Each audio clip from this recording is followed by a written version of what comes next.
जैसे संगीत प्रेमियों के नाम। एंड आई मेक श्योर आज की शाम रॉकी एंड बैंड के साथ आप लोगों की बहुत ही यादगार शाम होगी। तो हो जाइए तैयार रॉक एंड रोल करने के लिए रॉकी के गानों के साथ।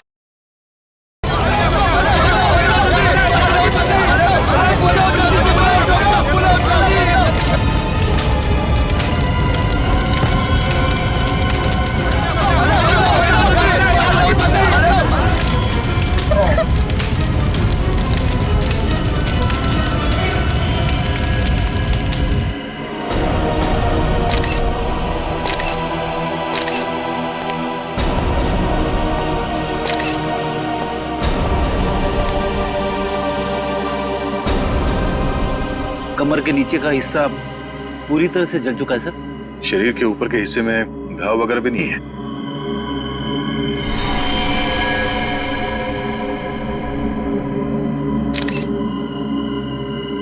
यहाँ स्टेज पे किसी भी चीज को हाथ तो नहीं लगा किसी ने? नहीं सर। ये आग कैसे लगी? पता नहीं सर कैसे लगी। जैसे हमने रॉकी को आग की लपटों में घिरे देखा, हम भागकर स्टेज पर आए, पर सर रॉकी को हम बचा नहीं पाए।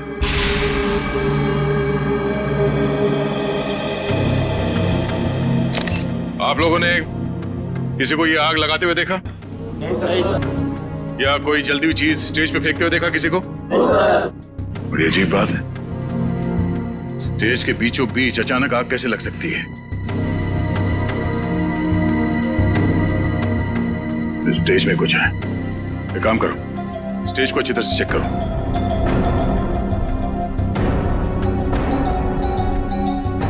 सर, हाँ? मैं कुछ कहना चाहती हूँ। क्या बताना चाहती हो?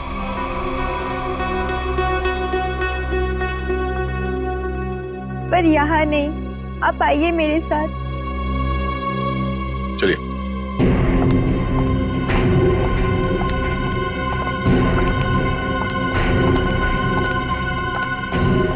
बोलो, क्या बताना चाहती हो? मुझे शक है कि किसी ने उसका खून किया है। किसने खून किया? कौन है वो? सर वो कौन है ये तो नहीं पता, लेकिन कुछ दिनों से हमारे बैंड को धमकी भरे लेटर्स भेज आ रहे थे। धमकी भरे लेटर्स? हाँ, और वो सारे लेटर्स रॉकी के नाम पर भेजे जा रहे थे, वो भी खून से लिखे हुए। क्या आप हमें वो खून से लिखे हुए लेटर्स दिखा सकती हैं? हाँ सर, मैं अभी लेकर आती हूँ। प्लीज। सर, अगर लेटर्स भेजने वाले ने आग लगाई है तो इसका मतलब है कि शो के दौरान वो ऑडिटोरियम में मौजूद था। हाँ भाई, लेकिन उसने ये आग लगाई कैसे, ये पता लगाना जरूरी है। सर, मिला फ्रेडी? सर ये देखिए, नीचे से एक वायर का तार निकला हुआ है। तार निकला हुआ है स्टेज के नीचे से?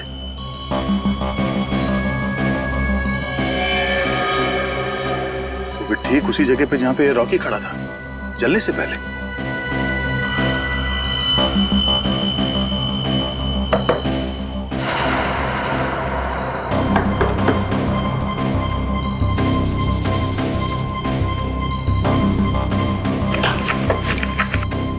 स्कूटर देना।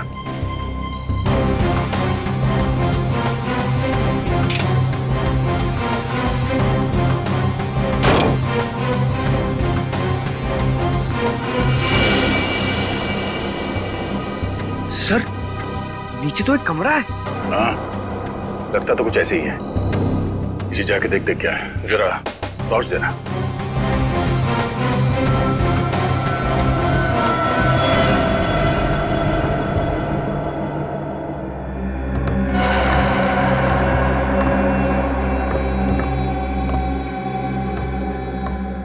अरे ये कैसा छुपा हुआ कमरा है सर?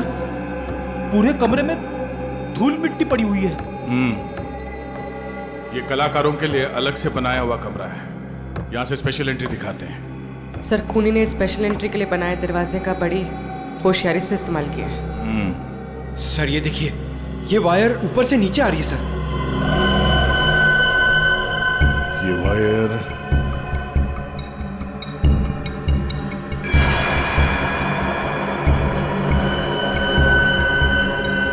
ये क्या है? चिपचिपा सा है।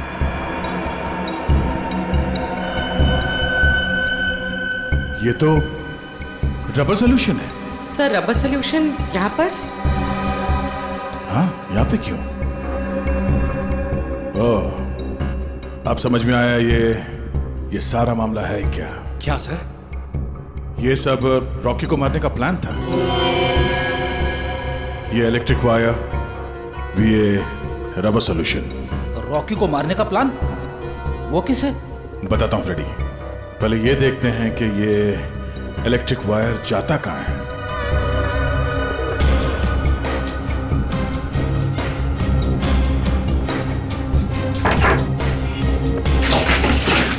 संभाल के।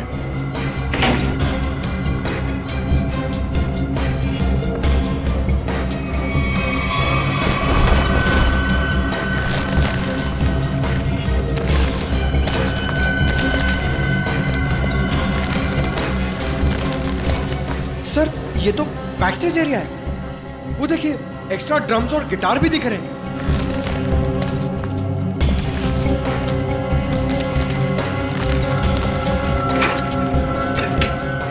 ये देखो, वायर मेन स्विच से कनेक्टेड है। आपको समझ में आया फ्रेडी? फ्रेडी, रॉकी ठीक उसी जगह पे खड़ा था जहां से हम लोग नीचे आए हैं, और ये वायर उस दरवाजे से कनेक्टेड था और आसपास रबर सोल्यूशन पड़ा हुआ था। जैसे ही कंसर्ट शुरू हुआ, किसी ने ये मेन स्विच ऑन कर दिया, वायर में शॉर्ट सर्किट हो गया और रबर सोल्यूशन में आग लग गई, और आग इतनी तेजी से फैली कि रॉकी कुछ कर नहीं सका, वही मारा गया बेचारा। सर अब होने का कैसे पता चलेगा? ये बैक स्टेज है, इसका मतलब है यहाँ के किसी स्टाफ ने कुछ देखा जरूर होगा। एक काम करो, यहाँ पे जितने भी स्टाफ काम करते हैं उन सबको ऊपर इकट्ठा करो, चलिए।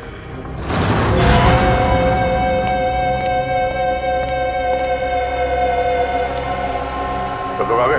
हाँ। अच्छा एक बात बताओ, शो स्टार्ट होने वाला था या फिर शो स्टार्ट हो चुका था?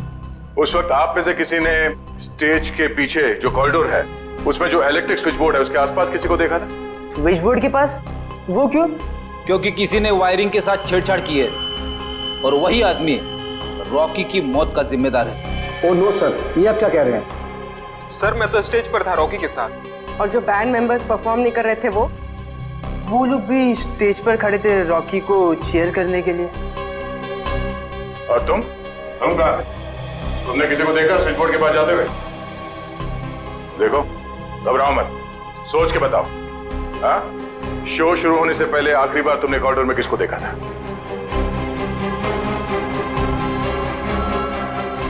सर इसे देखा था मैंने सर। करण, ये तुम क्या बोल रहे हो? सर मैं झूठ नहीं बोल रहा हूँ, इसे ही देखा था मैंने कॉरिडोर में यहाँ। अब बताओ मिस्टर करण, तुम कॉरिडोर में गए थे या नहीं? सर हाँ मैं गया था, लेकिन क्या करने गए थे तुम वहाँ? हाँ? तुम्हें शो में परफॉर्म नहीं करना था? सर मेरा गला खराब था और मुझे पता था कि मैं गा नहीं पाऊंगा, इसलिए मैंने डिसाइड किया था कि मैं रॉकी के साथ परफॉर्म नहीं करूँगा सर। लेकिन मैंने रॉकी को नहीं मारा है सर। अच्छा सर, कॉरिडोर में और स्टेज के आसपास सीसीटीवी कैमरे लगे हुए। रेडी, तुम और पंकज सीसीटीवी की रिकॉर्डिंग चेक करो, पता चल जाएगा ये आदमी सच बोल रहा है या झूठ। सर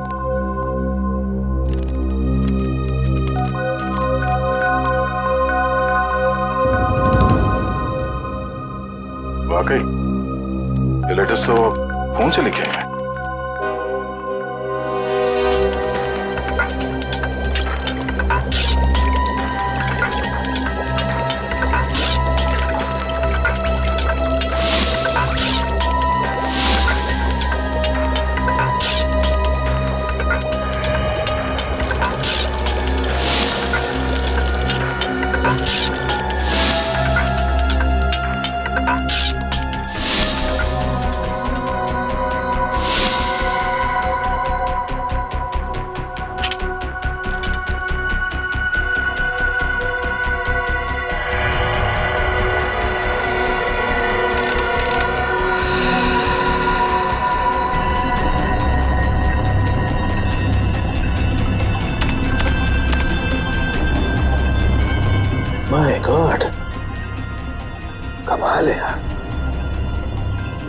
धमकी देने का भी क्या क्या तरीका निकालते हैं।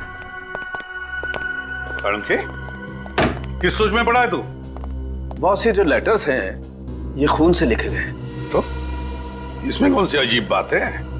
अजीब बात यह है बॉस कि ये जो खून है वो इंसान का नहीं है, जानवर का खून है। ये जानवर के खून से? हाँ, ये लेटर्स भेड़ के खून से लिखे गए हैं बॉस, भेड़ के खून से। भेड़ के खून से? और क्या पता चला? ये लेटर्स मैंने अच्छी तरह से स्टडी किए हैं। जिस किसी ने भी ये लेटर्स लिखे हैं वो बहुत ज्यादा पढ़ा लिखा इंसान है। साळुंखे साहब, ये रॉकी के शरीर पे जले हुए के अलावा किसी और चोट या घाव का निशान? नहीं सचिन, इस रॉकी के शरीर को मैंने अच्छी तरह से चेक किया है और किसी किस्म का कोई निशान नहीं है। इस रॉकी का शरीर आधा जल चुका था और जलने की वजह से इसकी मौत हुई। सर, जिसने भी ये धमकी भरे लेटर्स भेजे हैं, सर वही खूनी है क्या? हाँ निखिल, जिसने भी ये धमकी भरे खत लिखे हैं ना, उसी ने खून किया है। और एक बात है, भेड़ का खून मुंबई जैसे शहर में आसानी से नहीं मिल सकता। वो जरूर किसी जंगल वाले इलाके या फिर फार्म हाउस वाले इलाके से ही मिला है। तो हमारे शहर के आसपास जितने भी फार्म हाउसेस है, वहां जाकर के पता लगाओ, पूछताछ करो और देखो किसने भेड़ का खून किसी को दिया है या फिर बेचा है क्या।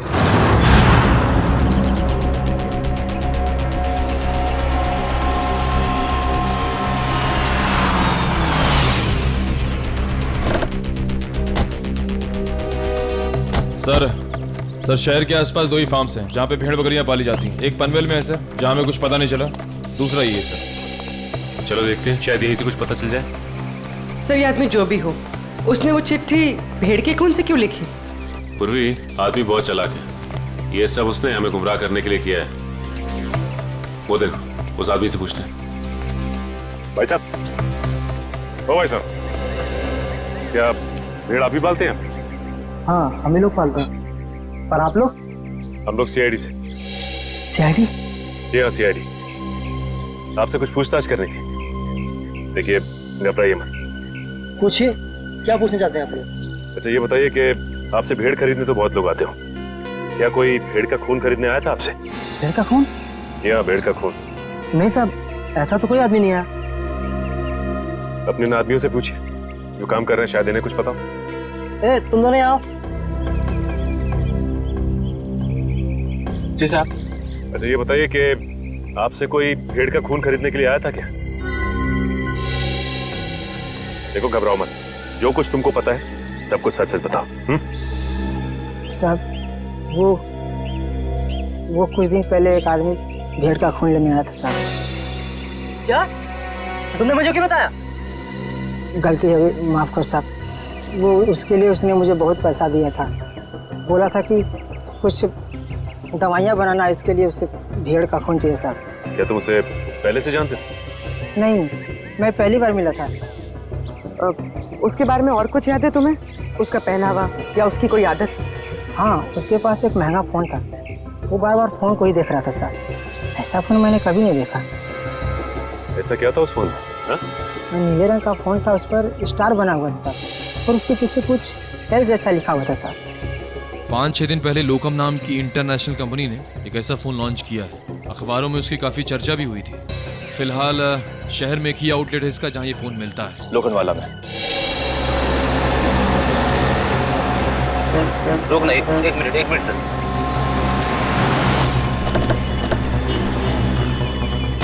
सर, ये उस मोबाइल कंपनी की दुकान है जिसके बारे में सचिन सर ने फोन करके बताया था। सुनिए भाई साहब, हमें एक मोबाइल के बारे में कुछ जानकारी चाहिए जो हाल ही में मार्केट में आया है, आपकी कंपनी का। कहीं आप लोकम की बात तो नहीं कर रहे हैं? हाँ, लोकम का नीले रंग का फोन, पीछे एल लिखा हुआ और आगे स्टार बना हुआ। कहीं आप इस फोन की बात तो नहीं कर रहे? हाँ, इसी फोन की बात कर रहे हैं। बोलिए साहब, क्या जानकारी चाहिए? सबसे नया मॉडल है, 10 दिन पहले लॉन्च हुआ है। आपको चाहिए तो अभी से बुक कर दूं? नहीं, हमें खरीदना नहीं, हमें ये पता करना है कि ये फोन किन किन लोगों ने खरीदा है। हमें उनकी लिस्ट चेक करनी है। पर क्यों साहब? देखिए, हम सीआईडी से और एक खून के सिलसिले में तहकीकात कर रहे हैं। जी बिल्कुल। अभी तक हमने सिर्फ 12 पीस ही बेचे हैं, कस्टमर का रिस्पॉन्स देखने के लिए।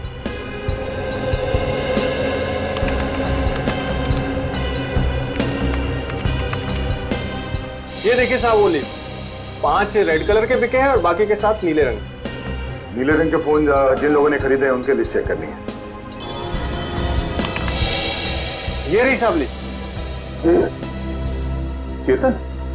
लेकिन चेतन तो उस न्यू एज रॉक बैंड का मेंबर है, वो भला अपने ही आदमी का खून क्यों करेगा? ये तो चेतन ही बताएगा। फिर घर चलते हैं। जरा चेतन का एड्रेस है।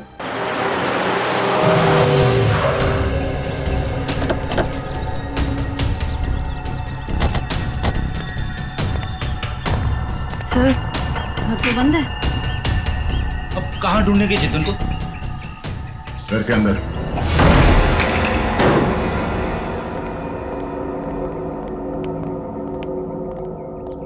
घर के अच्छी तरह से तलाशी लो, देखो कुछ मिलता है क्या।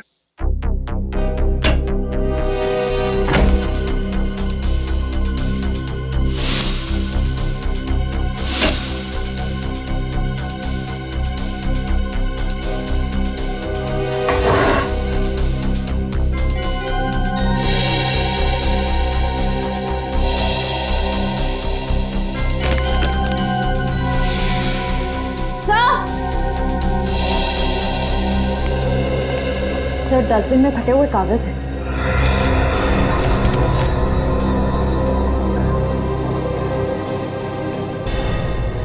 ये तो कोई ड्राइंग जैसा है।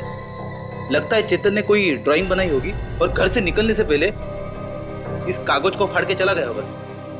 टुकड़ों को जोड़ के देखते हैं, पता चल जाएगा इस चेतन ने क्या ड्राइंग बनाई थी।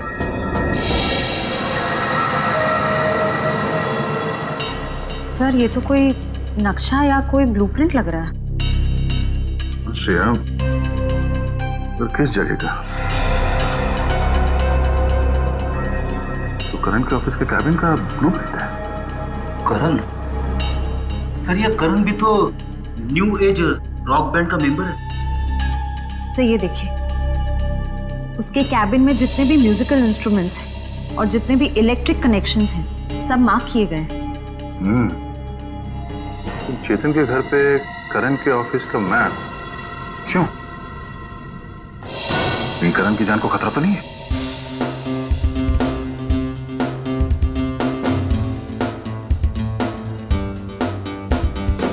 रॉकी सर की बहुत याद आती है। उनकी आवाज में एक अलग ही जादू था। हाँ यार, वो एक अच्छे कलाकार ही नहीं बल्कि एक अच्छे इंसान भी थे। सीआईडी यहाँ हमारे ऑफिस? करण कहाँ है? बात क्या है सर? हमें कुछ जरूरी बात करनी है उससे। सर, वो तो बाहर गए हुए। कहाँ गए? सर, पता नहीं सर। अजीब बात है सर, स्टाफ को बिना बताए करण कहीं चला गया। करण का कैबिन कहाँ है? वो रहा सर। ठीक है, चलो। सर रुक जाइए सर। सर, करण सर के कैबिन में जाना मना है सर। चुप, चुपचाप मुंह बंद करके यहाँ पे खड़ा रहे। सीआईडी के काम में दखल देने का अंजाम जानते हो तुम? मगर सर, करण सर ने कहा अंदर केबिन में खतरा है, इसलिए सर किसी को वहां मत जाने देना। खतरा है? हाँ सर। फिर तो जरूर जाना पड़ेगा।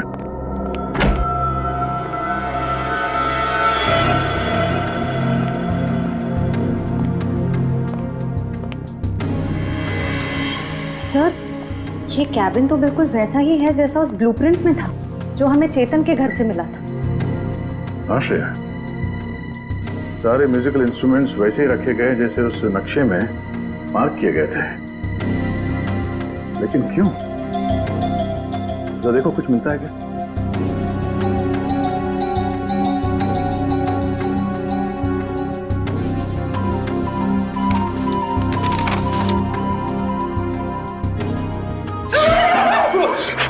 जाओ फ्रेडी। सर, गिटार में करंट है। गिटार में करंट है? अरे नहीं सर, सर रॉकी के खून में करण का हाथ है, इसीलिए उसने जानबूझ के ये वाला सेटअप अपनी कैबिन में बनाया ताकि वो शो में होने वाले खून की प्रैक्टिस कर सके। सर, ये स्केच देखिए, इसमें म्यूजिकल इंस्ट्रूमेंट्स और इलेक्ट्रिक कनेक्शंस बिल्कुल वैसे ही हैं जैसे उस शो में थे। स्टेज और बैक स्टेज में भी सब ऐसे ही फिट किया गया था। ये सारा मामला समझ में आ रहा है। करण और चेतन इन दोनों ने मिलकर रॉकी का खून किया है। मगर सर, करण सर ऐसा क्यों करेंगे सर? वो तो पता चल ही जाएगा। पहले ये बताओ, इस कैबिन में करण के साथ कोई और भी आया था? नहीं सर, वो तो हर वक्त काम में बिजी रहते थे, दिन रात अगले शो की तैयारी में ही लगे रहते थे। सर उन्हें तो किसी से मिलने की फुर्सत तक भी नहीं थी। पर सर, उसने कहा था कि उसका गला खराब था, इसलिए उसने रॉकी के साथ उस शो में परफॉर्म नहीं किया। वो सब एक झूठ था। उसने हमारे सामने नाटक किया। उसने रॉकी का खून किया और रॉकी को रास्ते से हटा दिया, और अब अपना अलग से शो प्लान कर रहा है। करण का अगला शो कहाँ है? सर पूना में। पुणे में?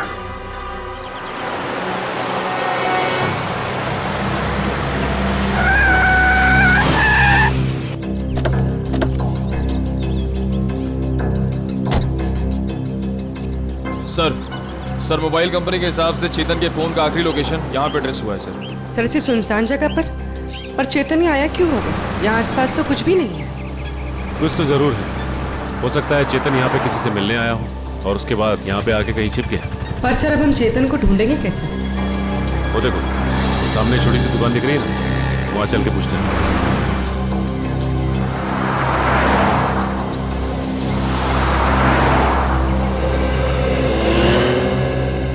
कहिए साहब, क्या लेंगे, चाय कॉफी या फिर गर्मा गर्म समोसे? जी बस आप इतना बता दीजिए कि आपने इस आदमी को पहले कभी देखा है? हाँ साहब, देखा साहब, ये मेरे ढाबे पे आया था। कितनी देर पहले आया था यार? यही कोई 1.5-2 घंटा हुआ होगा। मैंने उससे पूछा भी कि कुछ खाना पीना है, तो बोला नहीं, खाने पीने का वक्त नहीं है उसके पास। फिर वहाँ कोने में बैठकर किसी का इंतजार करने लगा। फिर कोई मिलने आया इससे? हाँ साहब, एक गाड़ी आई थी और गाड़ी को देखते ही उसकी ओर भागा। अब फिर दोनों, साहब गाड़ी में कोई बैठा हुआ था, दोनों में कुछ खुसुर खुसुर हुई और फिर गाड़ी वाले ने एक अटैची इसको दी और चला गया। गाड़ी वाले को देखा? नहीं मैडम, असल में हुआ क्या कि ये आदमी ठीक गाड़ी वाले के सामने आकर खड़ा हो गया, तो मैं गाड़ी वाले की शक्ल नहीं देख पाया। अच्छा, गाड़ी का नंबर या फिर कौन से रंग की गाड़ी थी, कुछ याद है तुम्हें? नंबर तो नहीं देखा, लेकिन हाँ गाड़ी सफेद रंग की थी। ये दोनों साथ में कैसे गए? नहीं साहब, गाड़ी वाला तो अलग निकला था और ये जो लड़का था, ये 5 मिनट बाद एक बस आई, उसमें बैठ के निकला। हरे रंग की एक पैसेंजर मिनी बस थी, ये हेटी ट्रेवल्स की। तो बता सकते हो कि ये बस कहाँ गई होगी? साहब, हेटी ट्रेवल्स की अधिकतर बसें यहाँ से पूना की ओर जाती हैं। वो बस यहाँ से कितनी देर पहले निकली? करीब आधा घंटा हुआ होगा। ठीक है, thanks. Hello everyone.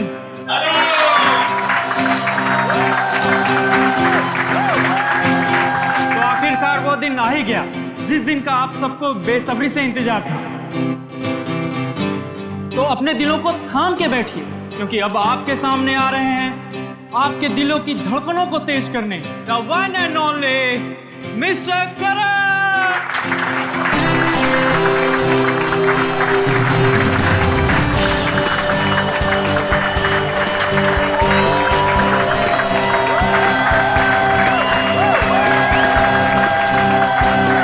Hello guys, क्या आप सब तैयार हैं मेरे इस शो को रंगीन बनाने के लिए?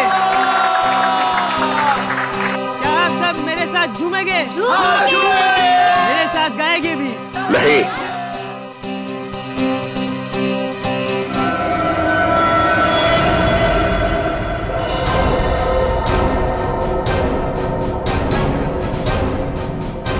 सीआईडी यहाँ?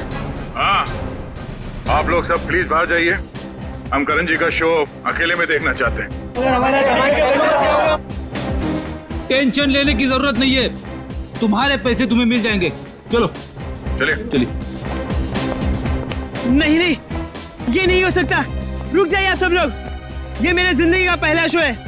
मैं लोगों को बता देना चाहता हूँ, मैं ही नंबर 1 रॉकस्टार हूँ। तुमने तो कहा था कि तुम्हारा गला खराब है, अब तुम गाओगे कैसे? वही तो, बेसुरा गाने से तुम्हारा नाम खराब हो जाएगा। देखिए, वो तो मैंने कुछ नहीं किया। तुमने हमसे झूठ बोला कि तुम्हारी तबीयत ठीक नहीं है, इसीलिए तुम रॉकी के साथ स्टेज पर नहीं थे। पर सच तो ये है कि रॉकी को तुमने मार डाला और अब खुद रॉकस्टार बनने चले हो।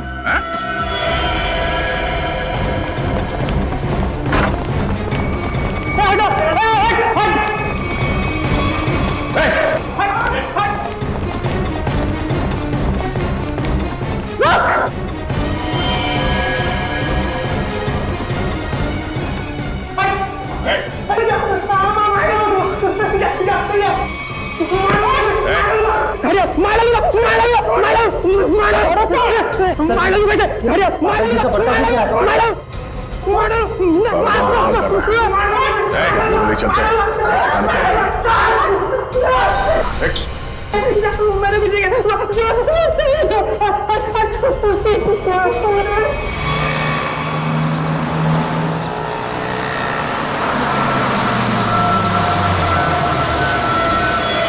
चलो चलो सब लोग उतरो, लास्ट स्टॉप आ गया। चलो चलो सब लोग उतरो, लास्ट स्टॉप आ गया। चलो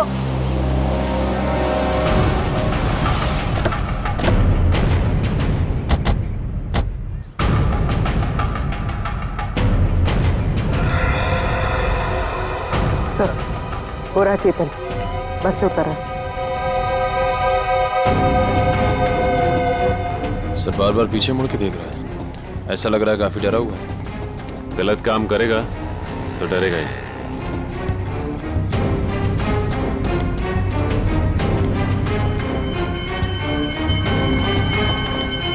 ठीक है।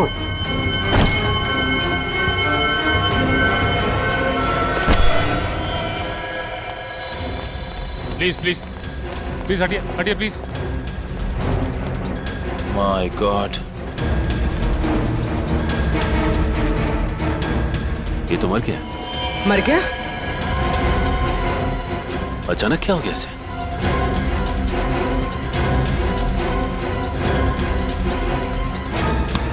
सर शरीर पे किसी भी घाव के निशान नहीं। फिर इसकी मौत हुई कैसे?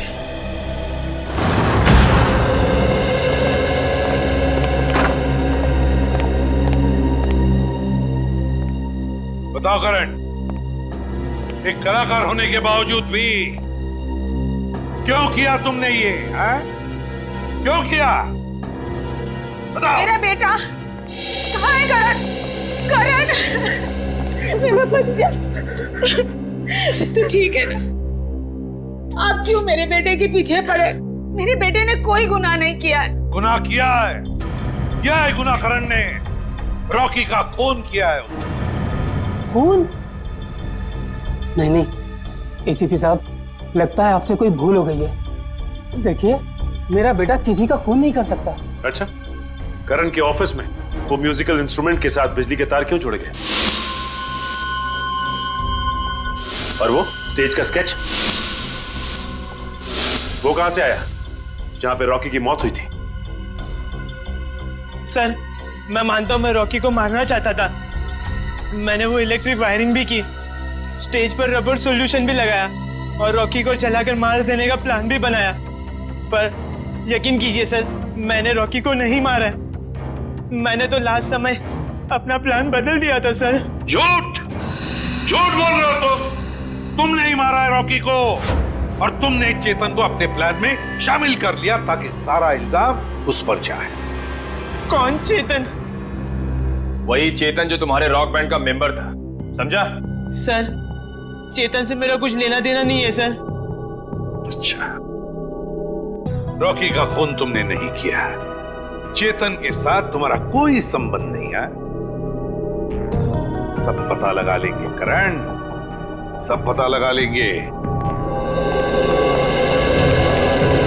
सचिन, पता नहीं क्यों लेकिन ऐसे लगता है कि इस करण की बातों में कोई सच्चाई है।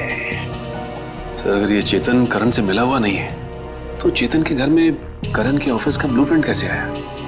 और फिर इलेक्ट्रिक वायरिंग पे जगह जगह मार्किंग की गई थी।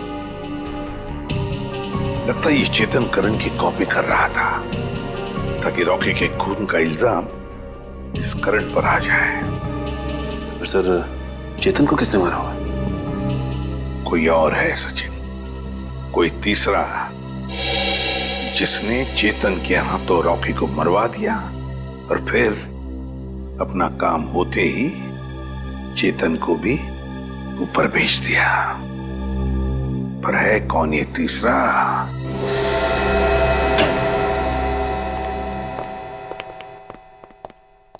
सौन के रेजिग्नेशन दे दे, इस्तीफा दे दे।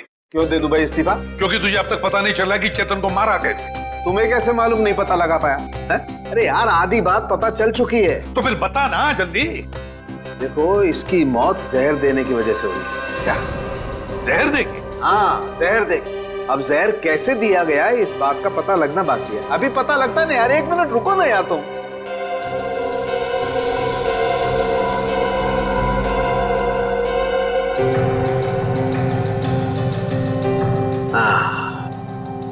ये इसी बात का शक था मुझे। ये देखो, ये निशान बॉस, ये सुई का निशान किसी ने यहीं से इंजेक्ट करके इसकी बॉडी में जहर पहुंचाया है। लेकिन सर चेतन तो हमारे सामने बस से उतरा, बिल्कुल ठीक ठाक था। और जब हमने इसका पीछा किया तब भी बिल्कुल ठीक ठाक था। और सर वो मरा भी हमारे सामने, हमने तो नहीं देखा किसी को उसे इंजेक्ट करते हुए। सचिन, इसे 15-20 मिनट पहले ही जहर दिया गया था। बॉस, ये स्लो पॉइजन है, 15-20 मिनट के बाद असर करता है। तो इसका मतलब है चेतन को पॉइजन दिया गया बस में। मतलब खूनी बस में ही था जब चेतन बस में था। मगर सर चेतन को अगर बस में इंजेक्शन दिया गया तो उसे पता कैसे नहीं चला? भीड़ थी निखिल, बस में भीड़ थी। भीड़ का फायदा उठाया होगा खूनी ने। लेकिन सर अब खूनी तक पहुंचेंगे कैसे? मैं आप लोगों की मदद कर सकता हूं। तो टाइम पास क्यों कर रहा है? अबे बता ना जल्दी। बॉस, इसकी कलाई पर एक चमड़े का बेल्ट था, उस पर और इसकी कलाई पर मुझे उंगलियों के निशान मिले। किसके निशान मिले साळुंखे? अब इसकी उंगलियों के तो है नहीं, तो शायद वो निशान खूनी के होंगे। अगर ये उंगलियों के निशान खूनी के हैं तो फिर हुआ ये होगा कि जब खूनी चेतन को इंजेक्शन देना चाहता था तो किसी वजह से उसने चेतन की कलाई पकड़ ली, मगर कलाई पर था लेदर बैंड, तो बस आ गए उसकी उंगलियों के निशान उस लेदर बैंड पर। लेकिन सर बस में तो बहुत सारे लोग थे, ये पता कैसे चलेगा कि वो उंगलियों के निशान हैं किसके? पता तो लगाना पड़ेगा सचिन कि वो उंगलियों के निशान हैं किसके। पता तो लगाना पड़ेगा। है एक तरीका है। दोस्तों, आप सबका बहुत बहुत स्वागत है 30 ट्रेवल्स के एनुअल लकी ड्रॉ में। 12 दिसंबर को हमारी कंपनी की सालगिरह थी और 12 दिसंबर को जो लोग हमारी कंपनी की बस में ट्रैवल कर रहे थे उन सबको मिलेगा एक तोहफा। मुझे तो इस कॉन्टेस्ट के बारे में पहले मालूम ही नहीं था।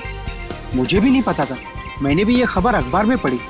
देखते हैं आज सरप्राइज गिफ्ट क्या मिलता है। और उनमें से किसी एक लकी आदमी को मिलेगा जैकपॉट, जो कि है 2 लाख रुपए का।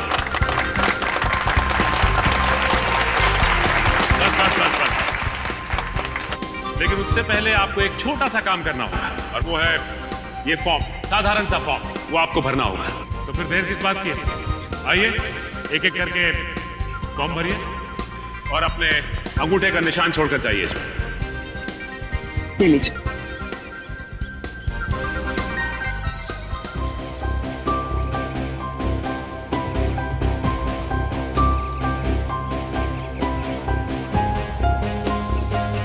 मैडम, ये सारे के सारे फॉर्म स्कैन कर लो, नेट पे डालेंगे ना? जी सर जी।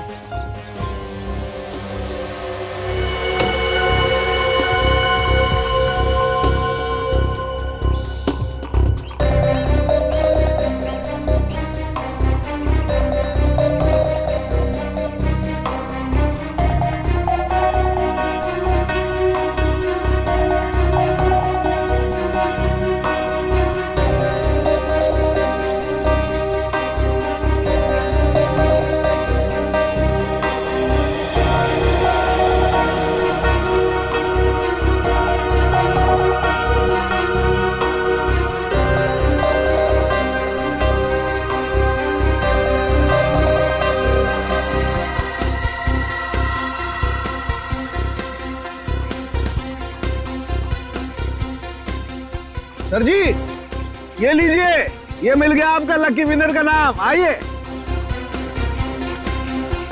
ये देखिए।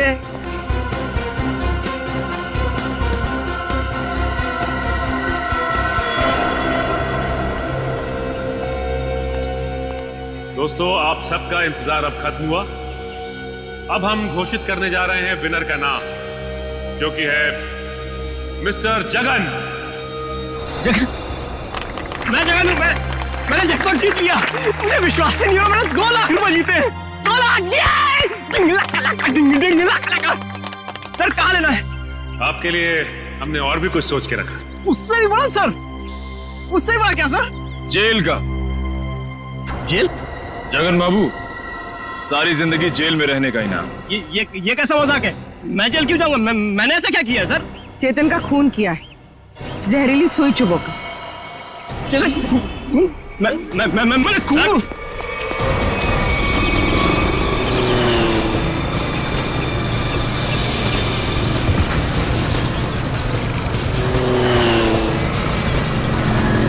तुम्हें पकड़ने के लिए इतनी बड़ी प्रतियोगिता रखी है, इनाम क्या तेरा बाप लेगा? सर मैंने कुछ नहीं किया सर मैंने कुछ नहीं किया, छोड़ दो सर, छोड़ दो मुझे सर। अब बोल, चेतन का खून क्यों किया तूने? सर मुझे पैसे मिलने थे उसके साथ। कौन देने वाला था पैसे तुझे? आज रात को मिलेगा वो आदमी मुझसे सर। तो आज रात को हम भी मिलते हैं उससे।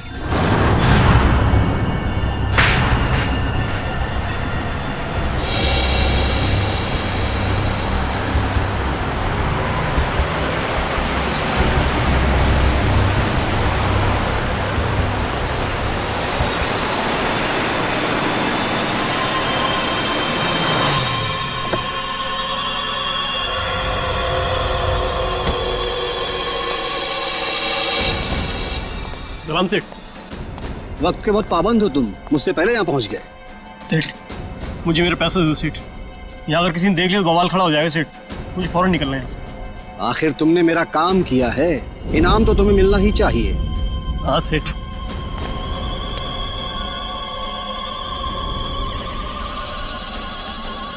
ये रहा तुम्हारा इनाम, देखना चाहोगे?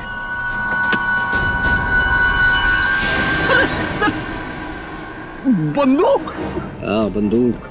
क्या मजाक है सेठ? ये मजाक नहीं और ना ही ये कोई खिलौना है, ये असली बंदूक है और चलती भी है। और इसीलिए तो अगली गोली तेरे सीने के पार होगी। सेठ मुझे क्यों मारना चाहते हैं? मैंने तो हेल्प की आपकी। इसीलिए तो अब तुम मेरे लिए एक खतरा बन चुके हो और मैं खतरों को पालता नहीं हूँ, उन्हें खत्म कर देता हूँ। फिनिश। बाय जगन।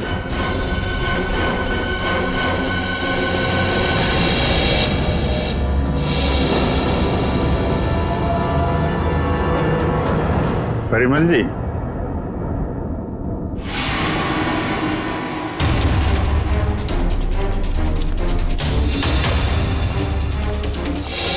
मुझे माफ कर दो, प्लीज मुझे माफ कर दो। अच्छा, कभी कभी आदमी को ज्यादा चालाकी भारी पड़ जाती है परिमल जी। लोगों को इनाम देने का बहुत शौक है ना, अब सीआईडी का इनाम चाहिए। हाँ मैंने ही मारा रॉकी और चेतन को। क्यों? हाँ? क्यों मारा तुमने रॉकी और चेतन? तुम तो रॉक बैंड के गुरु थे ना? गुरु? क्यों? क्योंकि उनकी वजह से मैंने अपना बेटा खोया था, उसकी मौत का बदला लिया है मैंने। मौत का बदला? मतलब? क्योंकि उनकी वजह से मेरे बेटे ने आत्महत्या की थी। वो कैसे? मेरा बेटा बहुत अच्छा गाता था, उसकी आवाज में जादू था। बहुत जल्दी वो बहुत पॉपुलर होने वाला था। बस ये रॉकी और करण जलते थे उससे। इन दोनों ने मिलकर मेरे बेटे का करियर बर्बाद करने का प्लान बनाया। इन्होंने उसे कोई ऐसी ड्रग्स खिला दी जिससे वो बीमार पड़ गया, उसका गला खराब हो गया। धीरे धीरे करके उसने गाना ही छोड़ दिया और डिप्रेशन में चला गया। फिर एक दिन इन सब हालात से तंग आकर उसने आत्महत्या कर ली। आप इतने यकीन के साथ कैसे कह सकते हैं कि ये सब कुछ रॉकी और करण ने किया? क्योंकि मेरे बेटे के मरने के बाद एक दिन मैंने रॉकी और करण की बातें सुन ली थी, मगर उन्हें नहीं पता था कि मुझे उनकी असलियत पता चल चुकी है। और इसलिए तुमने रॉकी को मार डाला? हाँ, मगर रॉकी को मारने का प्लान करण का था और ये बात मुझे पता चल गई थी। मैं हमेशा करण पर नजर रखे हुए था। और चेतन? चेतन को क्यों मार डाला? क्योंकि रॉकी को मारने का सारा काम मैंने चेतन से ही करवाया था। वो इलेक्ट्रिक करंट का तार भी उसी ने लगाया था। चेतन मेरे बारे में सब कुछ जानता था। मुझे डर था कि कहीं वो मेरे बारे में आप लोगों के सामने मुंह न खोल बैठे, इसलिए मैंने उसे भी मार डाला। तुम्हारे बेटे के साथ जो कुछ भी हुआ बहुत गलत हुआ, लेकिन इसका मतलब ये नहीं कि बदले की आग में तुम दो लोगों की जानें लो। तुमने बहुत बड़ा जुर्म किया है और इस जुर्म की सजा तो सिर्फ फांसी ही है, फांसी।